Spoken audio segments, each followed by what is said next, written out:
হায়দ্রাবাদের যশোদা হাসপাতালের ডাক্তারবাবুরা এবার বহরমপুর শহরে। বহরমপুর পৌরসভা, বহরমপুর ডাক্তারের গাঙ্গুলি এবং জয়ন্ত চক্রবর্তী উদ্যোগে বহরমপুর শহরে শুরু হচ্ছে হায়দ্রাবাদের যশোদা হাসপাতালের সহযোগিতায় সুপার স্পেশালিটি হসপিটালের স্বাস্থ্য পরিষেবা।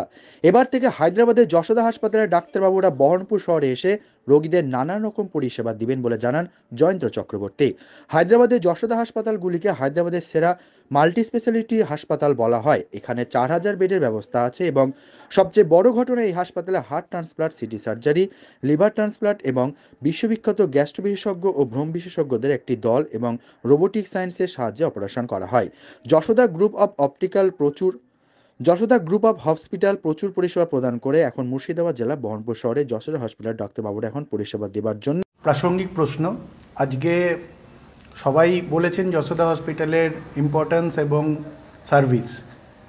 একটা সত্যি কথা যেটা ডক্টর গাঙ্গুলি বলছিলেন বা ডক্টর গোপী শ্রীকান্ত বলছিলেন, যে অনেক সময় কি হয়, আমাদের বহু মানুষ আসেন চিকিৎসা করাতে, বিশেষ কিছু চিকিৎসার প্রয়োজন হয় যেটা কিন্তু আমাদের এখানকার লিমিটেড ইনফ্রাস্ট্রাকচারের মধ্যে করা সম্ভব হয় না।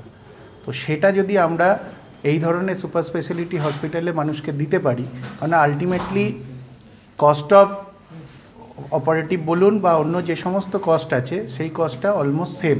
আজকে যদি আমার বহরমপুরে করানো হয় বা কলকাতায় করানো হয়, সেই ধরনের কস্টিং কিন্তু আমার হায়দ্রাবাদেও একই। সেক্ষেত্রে আমার যে মানুষটা প্রপার ট্রিটমেন্টের প্রয়োজন আছে, কিছু জায়গায় অনেক জায়গায় দেখেছি আমরা পশ্চিমবঙ্গের মানুষকে অনেক সময় বিভ্রান্ত হতে হয়েছে, মুর্শিদাবাদের মানুষকেও হতে হয়েছে। তো সেই জন্য আমরা যেটা আমাদের যেটা উদ্যোগ ছিল, আমাদের মাননীয় পৌরপিতা এবং আমি এবং ডক্টর গাঙ্গুলি, আমরা চেয়েছিলাম যে হায়দ্রাবাদের মতো কোনো বড় সংস্থা এবং বড় হসপিটাল যদি আমাদের বহরমপুরবাসীর জন্য এখানে এসে আমাদেরকে পরিষেবা দেয়, তাহলে আমাদের বহরমপুরবাসী তথা মুর্শিদাবাদের জেলার মানুষজন কিন্তু উপকৃত হবে। খুব স্বাভাবিকভাবেই অনেক মানুষ আসেন যান, কিন্তু আবার কি হয়, আমরা হয়তো হায়দ্রাবাদ ব্যাঙ্গালোরে ট্রিটমেন্টটা করাই, ফলো আপের ক্ষেত্রে কিন্তু আমাদের একটা বড় গাফিলতি থেকে যায়। কারণ আবার যখন 3 মাস পরে আমাদেরকে ফলো আপের জন্য ওখানে যেতে বলা হয়, কোনো মানুষ হয়তো হায়দ্রাবাদ ব্যাঙ্গালোর আবার আমাকে চিন্তা করে যেতে হবে, কিন্তু যদি সেটা বহরমপুর বা মুর্শিদাবাদে পাওয়া যায় তাহলে মানুষের পক্ষে এটা খুব সত্যি কথা বলতে ফলপ্রসূ হবে। কারণ তাহলে যে 3 মাসের ফলো আপ বা 6 মাসের ফলো আপটা মানুষের কাছে কিন্তু খুব সাহায্যকর হবে।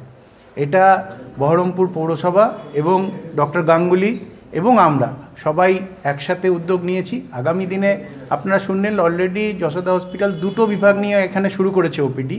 আগামী দিনে কিন্তু যেগুলো সবথেকে ডিফিকাল্ট বিভাগগুলো আছে, ভাস্কুলার সার্জারি, আরও ইউরো, এই সমস্ত ডিপার্টমেন্টগুলোকেও আমরা আনার চেষ্টা করছি, যাতে সাধারণ মানুষ এবং তথাকথিত বহরমপুরের মানুষ এবং মুর্শিদাবাদ জেলার মানুষ উপকৃত হয়।